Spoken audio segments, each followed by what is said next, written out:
오늘 성경 말씀은 로마서 1장 20절입니다. 핑계의 사전적 의미는 잘못한 일에 대하여 이리저리 돌려 말하는 구차한 변명입니다. 이 개념 속에서 우리가 주의 깊게 보아야 할 것은 잘못한 일입니다. 잘한 일에 대해서 핑계를 대는 사람은 없을 것입니다. 예를 들어 약속 시간에 늦게 나왔을 때 차가 막혀서 늦었다고 핑계를 대지 시간에 맞춰 나왔다면 핑계를 댈 필요가 없습니다. 성적이 좋지 않을 때 컨디션이 좋지 않았다고 핑계를 대지 성적이 잘 나왔다면 핑계를 댈 필요가 없습니다. 사람은 언제나 잘못한 일을 하면 그것에 대해 핑계를 댑니다. 그러면 왜 잘못한 일이 발생하는 것일까요? 그것은 인간이 불완전한 존재이기 때문입니다. 그렇다면 왜 인간은 불완전할까요? 그것은 바로 죄 때문입니다. 모든 인간은 전적으로 타락하였습니다. 이에 대해 다윗은 시편 51편 5절에서 내가 죄악 중에서 출생하였으며 어머니가 죄 중에서 나를 잉태하였나이다 라고 하였습니다. 이렇게 인간은 죄인으로 태어났기에 즉 전적으로 타락했기에 불완전한 것입니다. 또한 이렇게 불완전하기에 실수를 하는 것입니다. 결국 죄로 말미암아 인간은 불완전한 존재가 되었고 그 불완전함으로 말미암아 실수를 하는 것이고 그 실수를 변명하고자 핑계를 대는 것입니다. 이런 인간의 실존에 대해 사도 바울은 로마서 3장 23절에서 모든 사람이 죄를 범하였음에 하나님의 영광에 이르지 못하였더니라고 하였습니다. 특정한 몇몇 사람이 죄를 범했거나 일부분의 사람이 죄를 저지른 것이 아니라 모든 사람입니다. 모든 사람이 죄인이기 때문에 누구든지 실수와 잘못을 저지를 수 있고 그것을 말로 덮으려고 핑계를 댑니다. 그러하기에 인간은 핑계를 댈 수밖에 없는 존재라고 할 수 있습니다. 이것은 인간의 본능입니다. 그런데 이렇게 불완전한 인간임에도 불구하고 완전하게 가까워지려는 사람들이 있습니다. 성경의 인물 중에 다윗이 그 예라 할 수 있습니다. 다윗은 존귀한 자였습니다. 다윗이 그렇게 된 이유는 인간을 뛰어넘는 완전한 존재가 되었기 때문이 아닙니다. 그가 했던 일이 대단하거나 말과 행동에 흠이 없었기 때문도 아닙니다. 그가 존귀한 자가 될 수 있었던 이유는 오직 하나님 때문입니다. 내가 어디로 가든지 내가 너와 함께 있어 내 모든 대적을 내 앞에서 멸하였은즉 세상에서 존귀한 자들의 이름 같은 이름을 내게 만들어 주리라. 이렇게 존귀한 자이며 흠없는 다윗이었지만 그도 실수를 하고 죄를 범했습니다. 다윗 역시 불완전한 인간이기 때문이며 더 근본적으로 죄인이기 때문입니다. 다윗도 자기의 죄에 대해 핑계를 대면서 무마하려 했고 그렇게 하면 할수록 더 구차해졌습니다.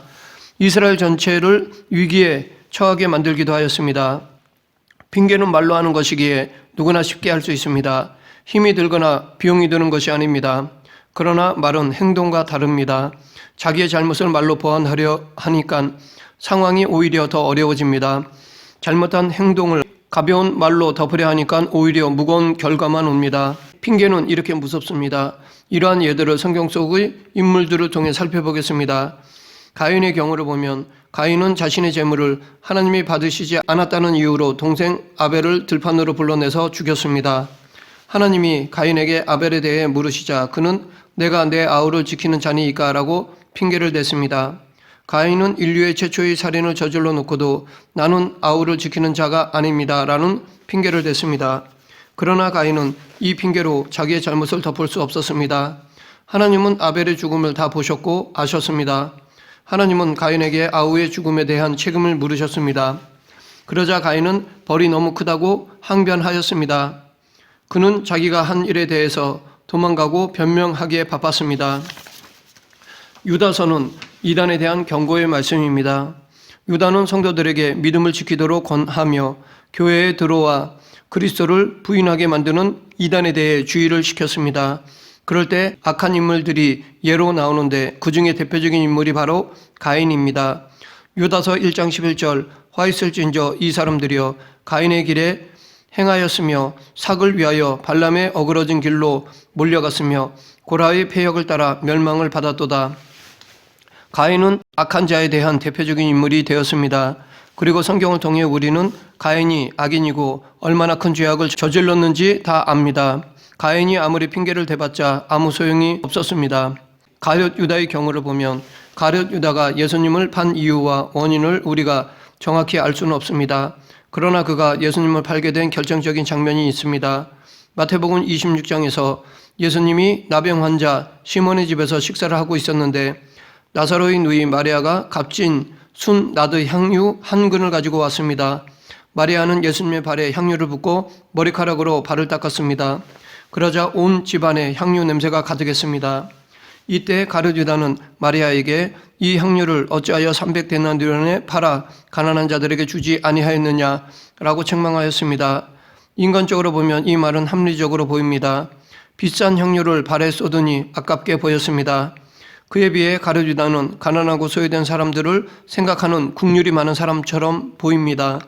그러나 가룟 유다는 자비로운 사람이 아니었습니다. 그는 호위병들을 끌고 예수님을 잡으러 올 때 입을 맞추는 것으로 암호를 삼았습니다. 이렇게 가룟 유다는 미리 제자들의 저항을 대비하였던 것입니다.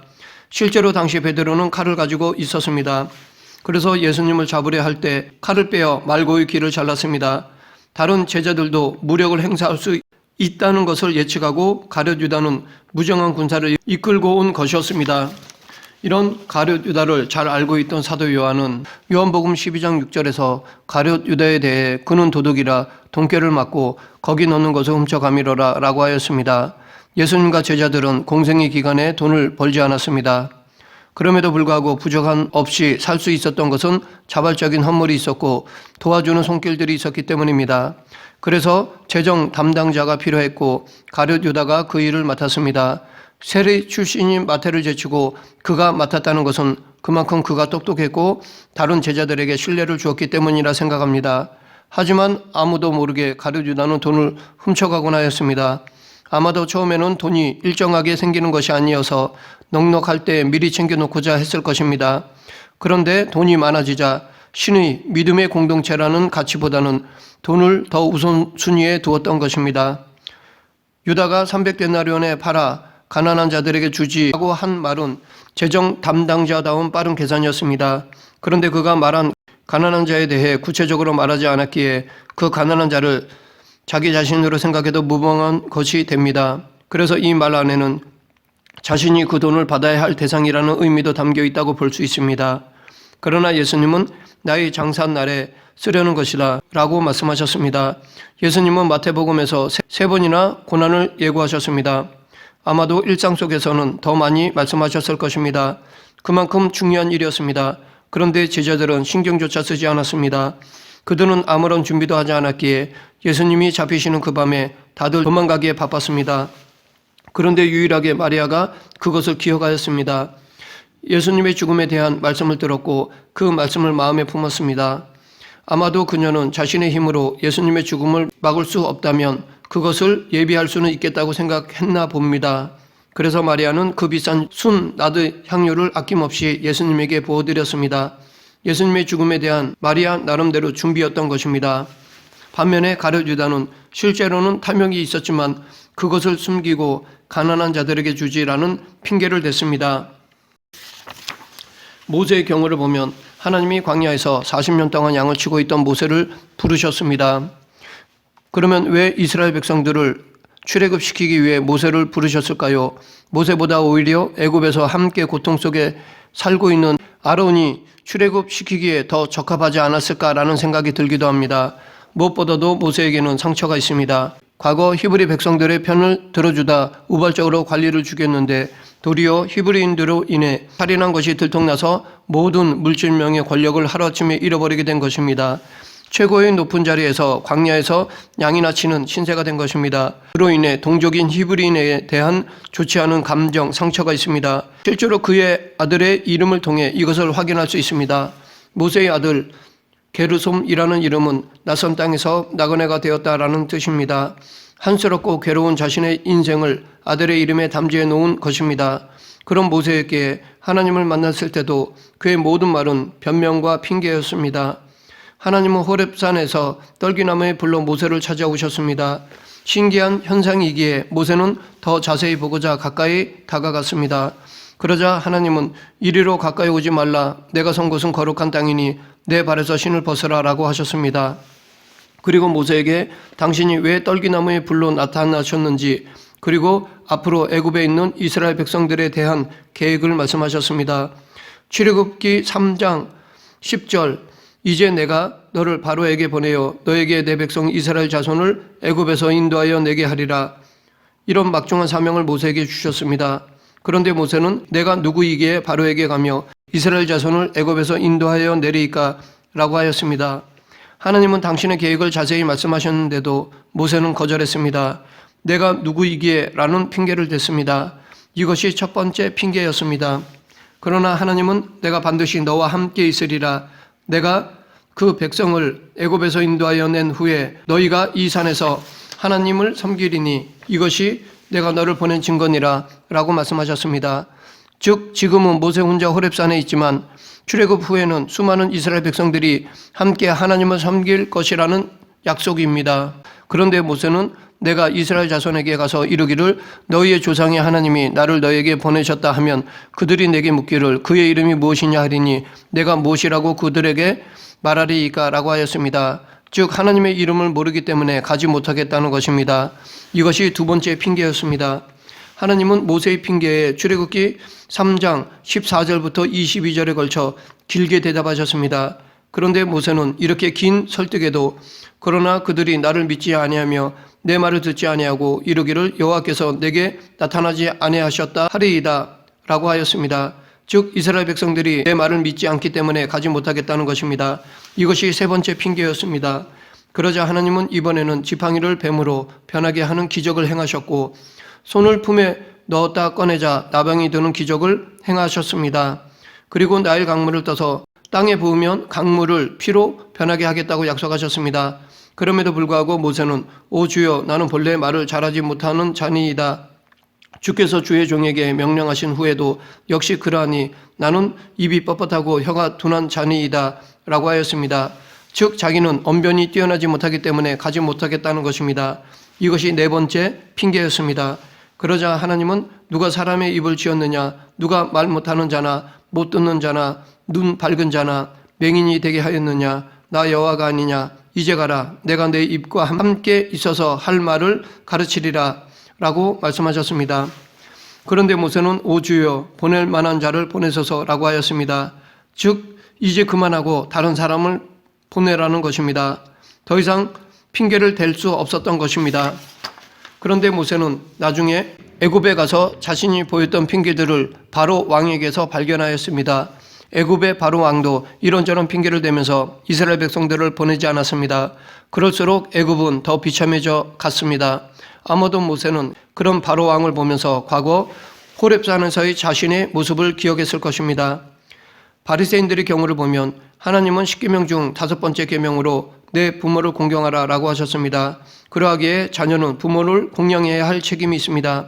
그런데 아무리 부모여도 하나님보다 높지 않기에 고르반 하면 부모를 공경할 것을 드리지 않아도 되었습니다. 고르반은 하나님에게 드림이 되었다라는 뜻입니다. 그러나 바리새인들은 이 고르반을 악하게 사용하였습니다. 자기 욕심을 채우는 좋은 핑계로 사용하였습니다. 예수님은 이것에 대해 너희가 전한 전통으로 하나님의 말씀을 폐하하며 또 이 같은 일을 많이 행하느니라 라고 책망하셨습니다. 또한 예수님은 이 핑계에 대해 큰 잔치의 비유로 말씀하셨습니다. 어떤 사람이 큰 잔치를 계획하고 많은 사람들을 초청했습니다. 그런데 손님들은 정작 잔치 시간이 되었는데도 참석하지 않으려고 핑계를 댔습니다.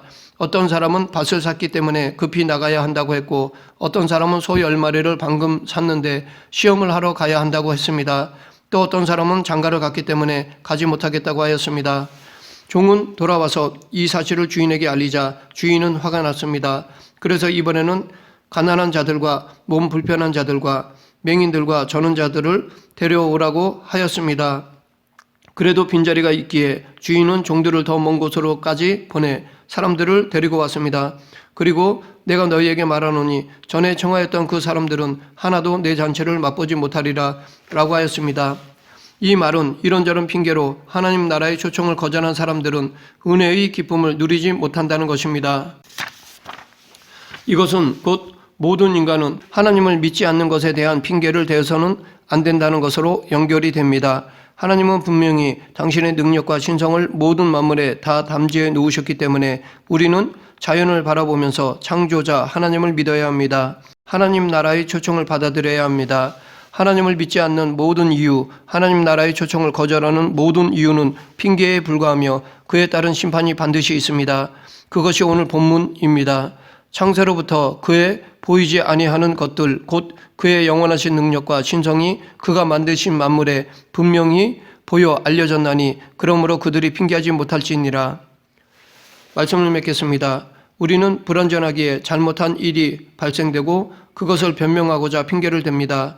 우리의 불완전함을 보완하기 위해 우리는 반드시 완전하신 하나님을 영접해야 합니다. 예수님을 영접하지 않는 것은 궁색한 변명이나 핑계에 불과합니다. 그러므로 예수님을 믿음으로 세상적인 핑계뿐 아니라 믿음에 대한 핑계도 되지 않는 저와 여러분 되길 간절히 축원합니다. 기도하겠습니다. 사랑과 은혜가 풍성하신 하나님 아버지, 핑계보다는 책임과 의무를 다하는 성도가 되게 하여 주시옵소서. 하나님을 믿는 데에 있어서 핑계를 대지 않는 그리스도인이 되게 하여 주시옵소서. 예수님 이름으로 기도드립니다. 아멘.